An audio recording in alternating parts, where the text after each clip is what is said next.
नमस्कार। आप सभी का मेरे YouTube channel advance astro scholar में स्वागत है। हम हमारे YouTube चैनल के माध्यम से वैदिक एस्ट्रोलॉजी का जितना भी ज्ञान हमारे पास है वह आप सभी के साथ सरल भाषा में साझा करने का कोशिश करते हैं। हम अभी हमारे YouTube चैनल के माध्यम से बृहत्पराशर होरा शास्त्र को सरल भाषा में आप सभी को समझा रहे हैं।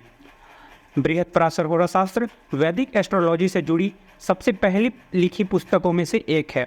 इस पुस्तक के अंदर ऋषि पराशर और ऋषि मैत्रेय के बीच जो बातचीत की गई है वह दर्शाई गई है। बृहत्पराशर होरा शास्त्र के अंदर 97 चैप्टर हैं।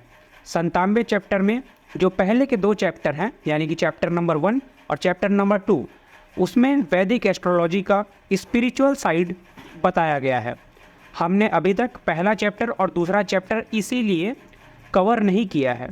बहुत सारे हमारे सब्सक्राइबर ने कहा कि हमें पहला और दूसरा चैप्टर भी जानना है। उसका वीडियो हम इसी हफ्ते कल या परसों डाल देंगे। हम अभी तीसरा चैप्टर पढ़ रहे हैं।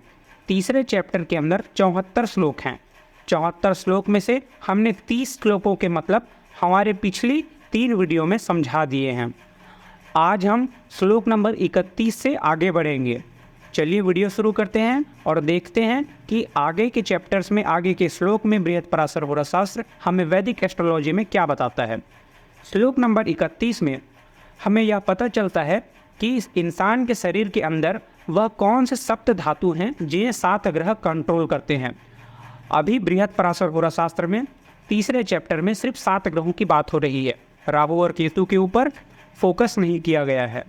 सप्त धातुओं की बात करते हुए हमें यह बताया गया है कि हमारा जो हड्डी है यानी कि जो बोन है उसे सूर्य कंट्रोल करता है। जो रक्त है, रक्त को चंद्र कंट्रोल करता है। जो चमड़ी है उसे बुध कंट्रोल करता है। जो बोन मैरो है उसे मंगल कंट्रोल करता है। जो हमारे शुक्राणु हैं उसे शुक्र कंट्रोल करता है। जो हमारे फैट है उसे गुरु कंट्रोल करता है और जो हमारे मसल्स हैं उन्हें शनि कंट्रोल करता है। यह वैदिक एस्ट्रोलॉजी की सबसे पहली पुस्तकों में से एक है। बाद में धीरे धीरे वैदिक एस्ट्रोलॉजी में और भी एक्सपर्ट आते गए, अपने अपना एक्सपीरियंस गेन किया, अलग रिसर्च किया, डेटा कलेक्ट किया, तो धीरे धीरे इन सभी में बदलाव हुआ। जैसे कि आजकल के एस्ट्रोलॉजर्स मानते हैं कि हड्डी को शनि कंट्रोल करता है, जबकि इस पुस्तक में लिखा है हड्डी सूर्य कंट्रोल करता है। तो फिर आप ये ना सोचें कि ये वीडियो में क्या बताया जा रहा है, क्योंकि मैंने तो ये सुना था वो सुना था। नहीं, इस वीडियो में आपको वह बताया जा रहा है जो बृहत्पराशर होरा शास्त्र में लिखा है। श्लोक नंबर जो 32 है वह हमें बताता है कि नवग्रह कौन कौन सी जगहों पे सबसे ज़्यादा अपना एनर्जी देते हैं। जैसे कि जब भी आप किसी व्यक्ति को पूछते हैं कि एक मंदिर में कौन सा ग्रह अपना सबसे ज़्यादा एनर्जी देता होगा, तो आजकल के एस्ट्रोलॉजर्स कहेंगे कि मंदिर तो गुरु जो ग्रह है वह अपना एनर्जी सबसे ज़्यादा देता होगा, या कोई कहेगा कि केतु देता होगा, क्योंकि अक्सर हम स्पिरिचुअलिटी से गुरु या केतु को ही जोड़ते हैं। पर बृहत्पराशर होरा शास्त्र में हमें बताया गया है कि मंदिर के ऊपर सबसे ज़्यादा एनर्जी देता है सूर्य ग्रह। कई सारे एस्ट्रोलॉजर्स बताते हैं कि आपके घर में लूनर एनर्जी की ज़रूरत होती है और मंदिर के अंदर सोलर एनर्जी होती है। इसलिए मंदिर के आसपास जो भी घर बनाते हैं उन्हें अक्सर कलह की स्थिति उत्पन्न होती है। कई लोग इसे गलत मान लेते हैं कि भगवान के आसपास घर बनाने से तो हमारे घर शांति होनी चाहिए, कलह क्यों है। इसका कारण है ऊर्जा का संचार। घर में प्रेम संबंध होने चाहिए। प्रेम संबंध के लिए लूनर एनर्जी यानी कि चंद्र की शक्ति की आवश्यकता होती है, सौम्यता की आवश्यकता होती है, जबकि मंदिर में सूर्य की एनर्जी ज़्यादा होती है जो कि सौम्य नहीं है। इसलिए अक्सर कलह का वातावरण बन जाता है अगर किसी बड़े मंदिर के आजू बाजू में आपका घर होता है। कोशिश कीजिए कि घर मंदिर से दूर ही बनाया जाए। आगे बताया जाता है इसी श्लोक नंबर 32 में कि जो खेल कूद का मैदान होता है, खेल कूद के मैदान में बुध ग्रह अपनी सबसे ज़्यादा एनर्जी देती है, जबकि आजकल के एस्ट्रोलॉजर्स आपको बताएंगे कि मैदान में सबसे ज़्यादा एनर्जी मंगल ग्रह का होता है। पर ऐसा नहीं है। मंगल ग्रह अपनी सबसे ज़्यादा एनर्जी किसी फायरी प्लेस यानी कि गर्म स्थल पे देता है, जैसे कि मरुस्थल हो गया, ज्वालामुखी हो गया, हॉट स्प्रिंग हो गया। उसी तरीके से जो शनिदेव होते हैं, शनिदेव अपनी सबसे ज़्यादा ऊर्जा बेकार स्थानों पे, जैसे कि जहाँ नाली बह रहा है, जहाँ कचरे फेंकाए हुए हैं, गंदगी पड़, ऐसे स्थानों में शनिदेव की ऊर्जा ज़्यादा होती है। जब हम बात करते हैं गुरुदेव की, तो गुरुदेव ट्रेजर हाउस यानी कि जो खजाना जहाँ रखते हैं, जहाँ पैसा रखाता है, जहाँ आपके सोने चांदी के आभूषण रखाते हैं, वहाँ सबसे ज़्यादा ऊर्जा होती है गुरु जी की। आपका जो बेडरूम होता है वहाँ सबसे ज़्यादा ऊर्जा होती है शुक्र जी की। और जो आपके वाटरी प्लेस होते हैं, जो तालाब होता है, जो नदी होता है, जो नहर होता है, यहाँ सबसे ज़्यादा ऊर्जा होती है चंद्रदेव। इसी क्रम में श्लोक नंबर 33 में हमें दिन या साल के वह समय बताए गए हैं जिसको कलेक्टिवली ग्रह सबसे ज़्यादा ऊर्जा देता है। जैसे कि जब हम बात करते हैं किसी एक छोटे से मुहूर्त की, यानी कि 40-50 मिनट का जो मुहूर्त होता है, तो उस मुहूर्त के लिए हमें चंद्र का मूवमेंट देखना ही ज़रूरी होता है। जबकि हम जब बात करते हैं किसी आयन की, आयन यानी कि अक्सर आपने 2 शब्द सुने होंगे, दक्षिणायन और उत्तरायण। यानी कि जब सूर्य दक्षिण से उत्तर जाता है तो उत्तरायण होता है, जब सूर्य दक्षिण से उत्तर से दक्षिण आता है तो दक्षिणायन होता है। यानी कि सूर्य उगता तो पूर्व दिशा में है, पर पूर्व दिशा में भी क्या वो नॉर्थन साइड से उग रहा है या साउथर्न साइड से उग रहा है, ये सब जो देखना होता है। इससे जो मूवमेंट्स और टाइम पीरियड निकाला जाता है उसे आयन कहते हैं। तो इस आयन पे सूर्य का कंट्रोल होता है। जबकि मुहूर्त जो कि छोटा सा होता है, जब आप त्यौहार मनाते हैं तब आप मुहूर्त देखते हैं, उस समय चंद्र का मूवमेंट देखना बहुत ही ज़रूरी होता है। उसी तरीके से जब आप दिन देखते हैं, दिन यानी कि जिसमें पूरा 24 घंटा का जो टाइम पीरियड होता है वो जब देखते हैं, तो उसके लिए हम मंगल का मूवमेंट देखते हैं। जबकि जब हम कोई मंथ देखते हैं, मंथ के लिए हम क्या देखते हैं, मंथ के लिए हम देखते हैं हमारे गुरुदेव का मूवमेंट। मंथ यानी कि जो एक महीना होता है 30 दिन का, उसके लिए अक्सर हम गुरुदेव का ही मूवमेंट देखते हैं। जबकि जो ऋतु होता है, यानी कि जो सीज़न होते हैं, साल में कितने सीज़न होते हैं, साल में 6 सीज़न होते हैं, तो 6 सीजन्स के टाइम पीरियड की कैलकुलेशन के लिए हम बुध की मूवमेंट देखते हैं। उसी तरीके से हम जब फोर्टनाइट यानी कि हम जब बात करते हैं पखवाड़ा की 15 दिन की, तो उसके लिए हम अक्सर शुक्र का मूवमेंट देखते हैं। जबकि हम अगर कलेक्टिवली एक साल के एनर्जी की बात करते हैं तब हम शनि देव की मूवमेंट देखते हैं। आगे के श्लोक में हमें स्वाद के बारे में बताया गया है कि कौन सा स्वाद किस ग्रह के द्वारा कंट्रोल किया जाता है। जब आपको मीठा एहसास होता है तो उस समय आप पर गुरु ग्रह की एनर्जी होती है। जबकि जिस समय आपको अम्लीय यानी कि एसिडिक जो टेस्ट आता है, जो एसिडिटी होती है, उस समय आपके ऊपर शुक्र ग्रह अपना असर डाल रहा होता है। जिस समय आपको कसैला स्वाद आ रहा होता है उस समय आपके ऊपर शनि असर कर रहा होता है। जबकि जिस समय आपके ऊपर पूरा कड़वा स्वाद आ रहा होता है उस समय आपके ऊपर मंगल असर कर रहा होता है। जिस समय आपके ऊपर तीखा स्वाद आ रहा होता है उस समय आपके ऊपर सूर्य कंट्रोल कर रहा होता है। जबकि जिस समय आप पर खारा स्वाद आ रहा होता है उस समय आप पर चंद्र का कंट्रोल होता है।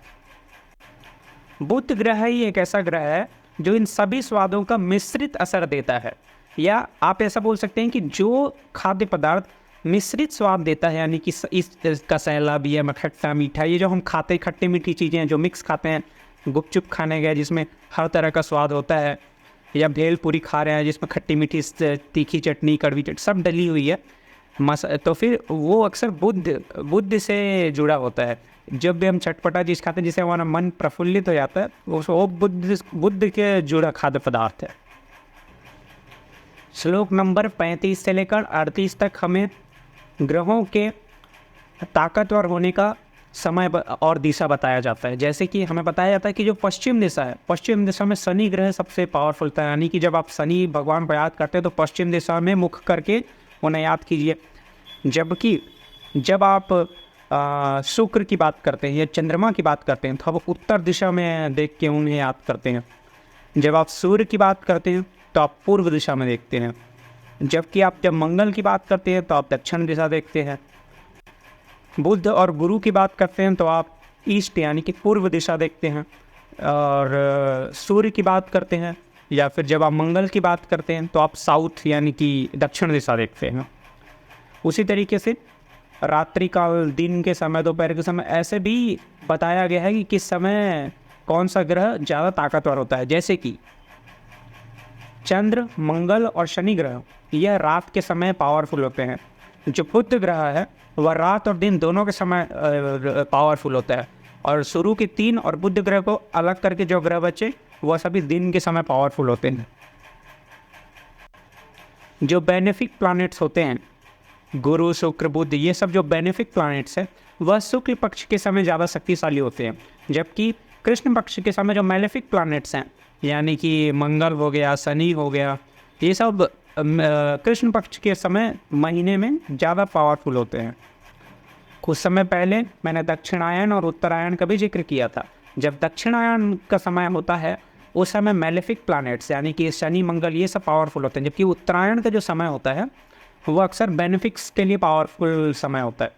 बेनिफिक्स अक्सर उत्तर दिशा से और मैलेफिक्स अक्सर दक्षिण दिशा से एसोसिएट किया जाता है समय अंतराल में, क्योंकि एक ही समय पर, जैसे कि अभी का अगर समय लें तो अभी मिनट भी है, अभी सेकंड भी कोई चल रहा है, अभी कोई घंटा भी चल रहा है, अभी कोई मुहूर्त चल रहा है, अभी कोई दिन चल रहा है, अभी कोई महीना चल रहा है, अभी कोई साल चल रहा है, सभी एक साथ चल रहे हैं और एक साथ इन कलेक्टिव टाइम पीरियड को अलग अलग ग्रह अपना एनर्जी दे रहे हैं। तो हमें ये कैसे पता चलेगा कि सबसे ज़्यादा एनर्जी हमें कौन सा दे रहा है?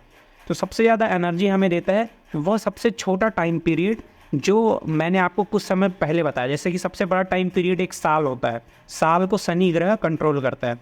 तो आप देखेंगे कि यह साल कौन कंट्रोल कर रहा है, उससे ज़्यादा असर उसका होगा जो यह ऋतु कंट्रोल कर रहा होगा, उससे ज़्यादा असर उसका होगा जो यह महीना कंट्रोल कर रहा होगा, उससे ज़्यादा असर उसका होगा जो यह 15 दिन का पखवाड़ा कंट्रोल कर रहा होगा, उससे ज़्यादा असर उसका होगा जो दिन कंट्रोल कर रहा होगा, उससे ज़्यादा असर उसका होगा जो मुहूर्त कंट्रोल कर रहा होगा। उसी प्रकार से जब हम देखें कि कौन सा ऐसा प्लैनेट्स है जो एक दूसरे के कंपैरिजन में ज़्यादा स्ट्रॉन्ग होते हैं, ज़्यादा एनर्जी देते हैं, तो आपको जो मैंने ऑर्डर अपने पिछले वीडियोस में या हर वीडियोस में बताता हूँ, सूर्य, चंद्रमा, इस लास्ट जो शुक्र शनि जो ख़त्म होता है, इसके पिछले वीडियोस में मैंने आपको लिखने के लिए कहा है, फिर से ऑर्डर बता देता हूँ। सूर्य, चंद्रमा, उसके बाद फिर मंगल, फिर बुध, फिर गुरु, फिर शुक्र, फिर शनि। यह जो ऑर्डर है जब आप उसको उल्टा कर देते हो तो आपको असेंडिंग ऑर्डर में पावरफुल ग्रह मिल जाते हैं। शनि से ज़्यादा एनर्जी देता है शुक्र, शुक्र से ज़्यादा एनर्जी देता है गुरु, गुरु से ज़्यादा एनर्जी देता है बुध, बुध से ज़्यादा एनर्जी देता है मंगल, मंगल से ज़्यादा एनर्जी देता है चंद्र, चंद्र से ज़्यादा एनर्जी देता है सूर्य। इनके एनर्जी इसी प्रकार काम करते हैं। इसमें ग्रह के साइज का या डिस्टेंस का फ़र्क पड़ता है। आपके मन में अगर ऐसा लगता हो आपको कि सूर्य देव ज़्यादा स्ट्रॉन्ग है या शनि देव ज़्यादा स्ट्रॉन्ग है, ऐसा कुछ काम नहीं करता है। सब फिज़िक्स है कि किस ग्रह का कितना डिस्टेंस हमारे अर्थ से ज़्यादा है, किस ग्रह का मास ज़्यादा है, साइज बड़ा है, ये सब प्रभाव पड़ता है। आगे के श्लोक हम देखते हैं।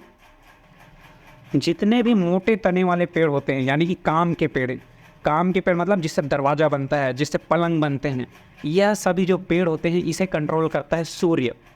जबकि जितने भी फालतू पेड़ होते हैं ना, जो फालतू जंगल में जैसे बेशरम का पौधा हो गया या फिर जो किसी काम के नहीं, वह अक्सर कंट्रोल करता है शनि। जिस भी पेड़ में फ्रूट्स लगते हैं, आम का पेड़ हो गया, यह सब कंट्रोल करता है गुरु। जिसमें कोई फ्रूट नहीं होता पर वो पेड़ है, वो ऐसा भी नहीं कि यूजलेस है, बस उसमें फ्रूट नहीं है, वह कंट्रोल करता है बुध। जो फूल के पौधे होते हैं, खूबसूरत खूबसूरत फूल हो रहे हैं, वह कंट्रोल करता है शुक्र। ऐसे पेड़ जिसको काटने पर दूध निकलता है, वह कंट्रोल करता है चंद्रमा। ऐसे पेड़ जो थोड़े कड़वे या फिर एसिडिक होते हैं, जैसे कि अक्सर आपने नींबू का पौधा, नींबू का जो झाड़ होता है, वह ऐसा वाइब देता है, उसकी पत्तियों की सेंट से पता चल जाता है कि उसके फ्रूट का सेंट कैसा, फ्रूट का टेस्ट कैसा होगा, सेंट कैसा होगा। वो एसिडिक जो वाइब देता है, खट्टा, कड़वा, ये सब कंट्रोल मंगल करता है। श्लोक नंबर 41 से लेकर 44 तक राहु और केतु के बारे में बात किया गया है। जैसे कि इसमें बताया गया है कि जो राहु होता है वह समाज में जो समाज से अलग थलग जो लोग होते हैं, आउटकास्ट जिन्हें कहा जाता है, जिन्हें समाज से बहिष्कार किया जाता है या समाज से जो लोग अलग रहते हैं, उन्हें राहु कंट्रोल करता है। या ऐसी चीज़ें जो समाज एक्सेप्ट नहीं करता, हटा देता है, उन्हें राहु कंट्रोल करता है। जबकि जो केतु होता है वो मिक्स्ड कास्ट, यानी कि ऐसे लोग जो अलग अलग जो जातियों के जो मिक्स होकर रहे हैं, यानी कि अलग अलग टाइप की चीज़ें, अलग अलग टाइप के लिक्विड्स, अलग अलग टाइप मतलब ऐसे चीज़ें जो अलग अलग ग्रहों के द्वारा कंट्रोल करती हैं, वो जब साथ में आ जाती है उसे केतु कंट्रोल करता है। और ऐसी चीज़ें जो ये 7 ग्रह छोड़ देते हैं उसे राहु कंट्रोल करता है। तो आपको केतु और राहु का कॉन्सेप्ट समझ में आ गया होगा। जैसे कि फॉर एग्ज़ाम्पल जो मिक्स्ड मतलब जो कलरफुल क्लॉथ्स हैं जो लोग पहनने से बचेंगे, जैसे कि वो लाइट आपने देखा होगा इंस्टाग्राम पे आजकल के कुछ मतलब पता नहीं क्यों हाईलाइट होने के लिए एक्स्ट्रा संतरा या लाइट ग्रीन कलर के जो कपड़े पहनते हैं लोग, वो सब कपड़े पहनने से बचते हैं। जिन्हें अटेंशन चाहिए, जो अटेंशन सीकर होते हैं, या जिन्हें अपना लाइमलाइट चाहिए, अपने ऊपर फोकस चाहिए, अक्सर ऐसे कलर के कपड़े वही पहनते हैं। या जो फैशन करना चाहते हैं, जो अलग हट के दिखना चाहते हैं, ऐसे कपड़े वो पहनते हैं। वो सभी राहु से रूल होते हैं। जो समाज जिससे बचता है, जो थोड़े फटे पुराने हैं, मिक्स्ड कास्ट है, जो बोरिंग है, जो मिक्स होना जानता है, जिसे कपड़े से मतलब नहीं है, ऐसे जो चीज़ होते हैं दान के कपड़े, ये सब केतु कंट्रोल करता है। यानी केतु को ऐसे कपड़े पसंद हैं। वीडियो में अब तक आपने जो ज्ञान प्राप्त किया वो बृहत्पराशर होरा शास्त्र के 3रे चैप्टर के श्लोक नंबर 30 से लेकर श्लोक नंबर 40 तक का सारांश था। यानी कि मैंने श्लोक नंबर 30 से लेकर श्लोक नंबर 40 तक में बृहत्पराशर होरा शास्त्र के अंदर जो भी आपको बताया गया है वह सरल शब्दों में समझाने का प्रयत्न किया है। अगली वीडियो में हम बाकी के श्लोक और पूरा का पूरा 97 चैप्टर, हर एक श्लोक का अर्थ सरल शब्दों में देखेंगे। कल या परसों मैं चैप्टर नंबर 1 और 2 का सारांश भी डाल दूंगा, क्योंकि बहुत सारे सब्सक्राइबर वह भी देखना चाहते हैं। अगर आपको मुझसे कांटेक्ट करना है या मुझसे एस्ट्रोलॉजिकल सजेशन लेना है, कंसल्टेशन लेना है, जो कि अगर आप एक स्कॉलर हैं तो बिल्कुल फ्री है। आपको मुझसे सीखना है, बात करना है, बिल्कुल फ्री है। अगर आपको अपनी खुद की कुंडली दिखानी है तो हो सकता है मैं थोड़ा उसमें टाइम दूंगा, क्योंकि तो फिर आपसे कुछ फ़ीस ले सकता हूँ। तो उसके लिए आपको मेरे यूट्यूब चैनल के बैनर पर, ऊपर जो बैनर लगा होता है वहाँ मुझे आपको मेरा नंबर मिल जाएगा, आप मेरे से कांटेक्ट कर सकते हैं। मेरे चैनल को सब्सक्राइब करना ना भूलिए, क्योंकि बृहत्पराशर होरा शास्त्र के बाद मैं फल दीपिका आप लोगों को सुनाऊँगा सरल शब्दों में। फल दीपिका के बाद लाल किताब और भी जितने भी वैदिक एस्ट्रोलॉजी के पुस्तक हैं वह सभी मैं कवर करूँगा। धन्यवाद।